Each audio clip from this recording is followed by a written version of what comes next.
Hello guys, welcome to my new vlog. याचं नाव आहे आर्य आणि शौर्य व्लॉग्स. हे बघा, ही आमची स्वामीने हाय कर. हाय.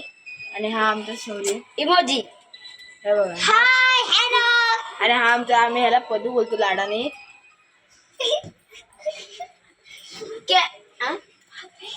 आणि ह्याला नाव ठेवलंय पाद्रेश.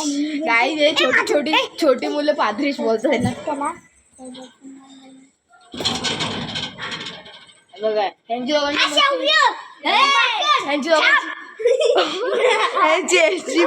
बघा. बघा गाईज, बघा बघा बघा. हे बघा, हे बघा यांची मस्ती आहे गाईज. आणि आजचा विशेष म्हणजे की आम्ही आता फनी ब्लॉग चालू करतोय. फनी ब्लॉग, ह्याच्या पुढे तुम्हाला फनी ब्लॉग पाहिजे असेल तर आम्हाला नक्की कमेंटमध्ये सांगा. आम्ही ह्याच्या पुढे फनी ब्लॉग चालू करीन. आणि हे आम्हाला साथ देणार आहेत हे दोघं. आणि मी कुठे गेलो? आणि हा एक माझा तर हायच, ह्याचं नाव पण टाकलंय मी यूट्यूब चॅनलवर. हा गाईज, तर असंच मी तुम्हाला सांगणार होतो की आज आमचा विशेष तोच आहे. आणि तुम्ही मला भरपूर सपोर्ट द्या, हेच माझं म्हणणं आहे. आणि हा शॉर्ट ब्लॉग करतोय कारण की हेच तुम्हाला सांगणार होतं गुड न्यूज की आम्ही फनी ब्लॉग करतोय. आणि ह्याच्यापुढे तुम्ही आम्हाला भरपूर सपोर्ट द्या. Bye bye.